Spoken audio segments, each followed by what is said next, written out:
আসসালামু আলাইকুম রহমতুল্লাহি আবরাকাতু। আমরা আলী ইমরানের 122 নং আয়াত পর্যন্ত সহিহ শুদ্ধভাবে বানান করে শিখেছি। এবার আমরা 23 নং আয়াত সহিহ শুদ্ধভাবে বানান করে শিখব ইনশাআল্লাহ। আর আপনি যদি আমার চ্যানেল নতুন হয়ে থাকেন অবশ্যই আমার চ্যানেল সাবস্ক্রাইব করে লাইক করে দেবেন। আপনি আমার ভিডিওগুলো ধারাবাহিক বা পার্ট টু পার্ট দেখলে আপনি যে কোনো কোরআন সহিহ শুদ্ধ পড়তে পারবেন ইনশাআল্লাহ। আউযু বিল্লাহি মিনাশ শাইতানির রাজীম। বিসমিল্লাহির রহমানির রহিম। ওয়ালাকাদ নাসারা ওয়াও জবর ওয়া লাম জবর লা ওয়ালা কফ যা দালকে ধরবে দালের জসম রয়েছে তাহলে কফ দাল জবর কদে কফ দাল জবর কি হয় কদে ধাক্কা দিয়ে পড়তে হবে বলতে হবে ওয়ালাকাদ ওয়ালাকাদ ওয়ালাকাদ দালটা হলো কলকলা হরফ পাঁচটি কফ ত বাজিম দাল আর এই পাঁচ হরফে জজম হলে ধাক্কা দিয়ে পড়তে হয় যেহেতু দালের উপর জজম রয়েছে ধাক্কা দিয়ে পড়বো আর কালার পড়ার জন্য যদি কোনো হরফের উপর লাল কালার রঙ করা থাকে তাহলে সেই হরফটাকে অবশ্যই আমরা ধাক্কা দিয়ে পড়বো তাহলে বলবো ওয়ালা কদে নুন জবর না স জবর স না স র জবর র না স র না স র ওয়ালা কদে না স র ওয়ালা কদে না স র কাপেশ কু মিম যা লামকে ধরবে মিম লাম পেশ মূল এখানে কয়েকটা বিষয় রয়েছে যেটা গুরুত্বপূর্ণ মনে রাখতে হবে। দেখেন এই তিন দাঁত চিহ্নকে বলা হয় তাসদিদ। কি বলা হয় তাসদিদ। এই চিহ্ন যে হরফ থাকবে সে হরফ দুইবার উচ্চারণ করতে হবে। প্রথমবার ডান দিক হরকতের সঙ্গে দ্বিতীয়বার নিজ হরকতের সঙ্গে এইভাবে দেখেন মিম লাম পেশ মূল লাম খারা জবর ল লাম খারা জবর কি বললাম ল।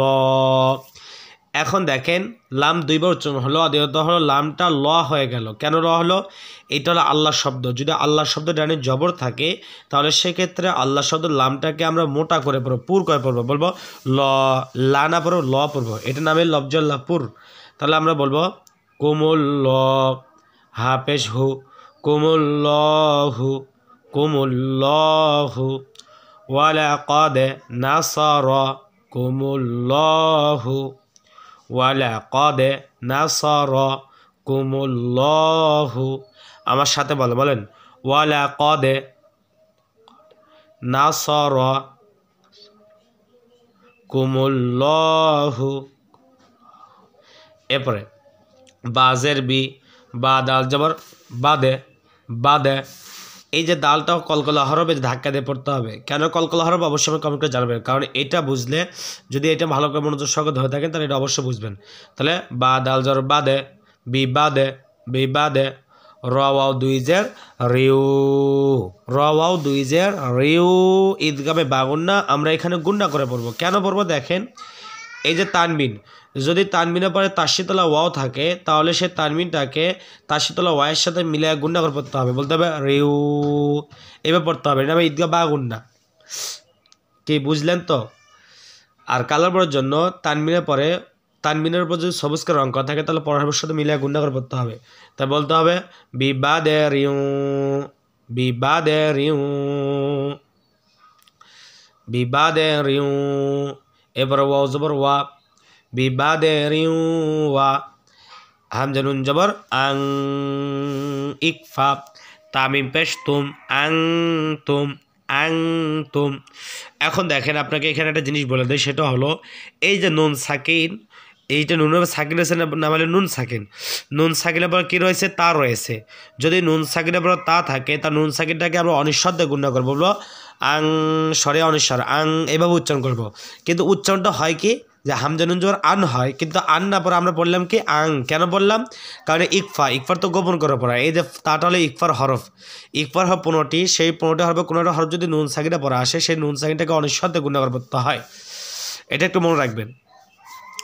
তাহলে আমরা বলবো আং আর ইকফা সম্পর্কে জানতে চাইলে ডিসক্রিপশন ভিডিওতে থাকবে সেখানে দেখে নেবেন।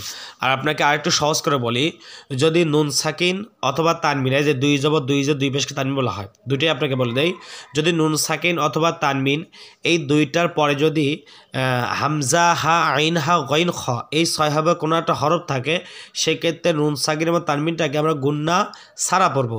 দেখেন এখানে নুন সাকিন বা তার রয়েছে এখানে তানমিন ফা রয়েছে দেখেন তো এখানে হামজা হা আইনহা গইন খ আছে নাই। আবার এখানেও দেখেন হামজা হা আইনহা গইন খ আছে নাই, এখানে নেই। না থাকার কারণে আমরা নুন সাকিন বা তানমিনটাকে আমরা কি করব, গুন্না ছাড়া পড়বো না, বরঞ্চ নাকে ভিতরে লুকায় গুন্না করবো। ওই 6 হরফে কোনো একটা হরফ তাহলে গুন্না করতাম না, গুন্না ছাড়া পড়তাম। কিন্তু যেহেতু নাই সেক্ষেত্রে আমরা গুন্না করবো, বলবো আং, এখানে বলবো তুং, তসত্তু অনেশ্বর তুং, এভাবে উচ্চারণ করবো। তাহলে আমরা বলি হামজা নুন জবর আং, তামিম পেশ তোম, আং তোম। আবার কালা বড়ের জন্য নুন সাকিন আবার নীল কালার অঙ্ক, তাহলে সেখানে অবশ্যই গুন্না করতে হবে মানুষের দিয়ে, আং তোম। হামজা জবর আ, জালাম যে জিল, আজিল, লাম জল্লা, আজিল্লা, তা 2 পেশ তুং, ইকফা। ওই যে বলে দিলাম কেন ইকফা। আর কালার বড়ের জন্য তানবীরের উপর নীল কালার অঙ্ক থাকলে সেখানে অবশ্যই গুন্না করতে হবে, বলতে হবে আজিল্লাতুং, আং তুম আজিল্লাতুং। তাহলে আমার সাথে এখান থেকে বলেন বিবাদের ইউ ওয়া আনতুম আজিল্লাতুং, ফা তাজর ফাত তাজর তা ফাত্তা, কফ যা লাম কাদা কফলাম পেশ কুল, ফাত্তা কুল। তার উপরে তাসি তা 2 বচন হয়, তাহলে বলো ফাত্তা কুল, লাম খারা জবর ল। কেন ল হবে? এই যে আল্লাহ শব্দটা এনে পেশ থাকার কারণে আল্লাহ শব্দ লামটাকে আমরা মোটা করে পড়বো, ল পড়বো, লাভ না পড়বো ল পড়বো, এলাম লফজাল্লাপুর। তাহলে আমরা বলবো ফাত্তাকুল্ল, হা জবর হা, ফাত্তাকুল্লাহা, লামের পর খারা যাবে একালিফ টান, ফাত্তাকুল্লাহা, লাম জল্লা আইন, লাম জবর আল, লা আল, লাম জল্লা লা আল্লা, লা আল্লা, ফাত্তাকুল্লাহা লা আল্লা। কাফ যা মিম কে দেবে কাপ মিম পেশ কুম, লাআল্লাকুম, ফাত্তাকুল্লাহা লাআল্লাকুম, ফাত্তাকুল্লাহা লাআল্লাকুম।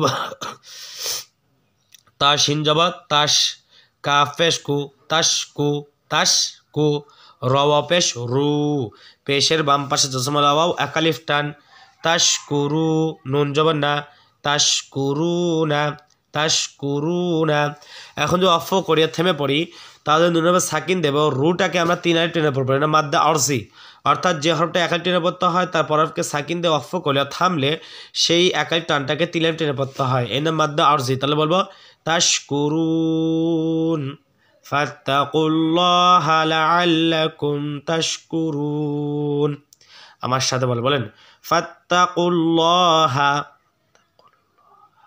লাআল্লাকুম তাশকুরুন। তাহলে আপনারা বুঝতে পারলেন কীভাবে উচ্চারণ করতে হবে, কীভাবে পড়তে হবে।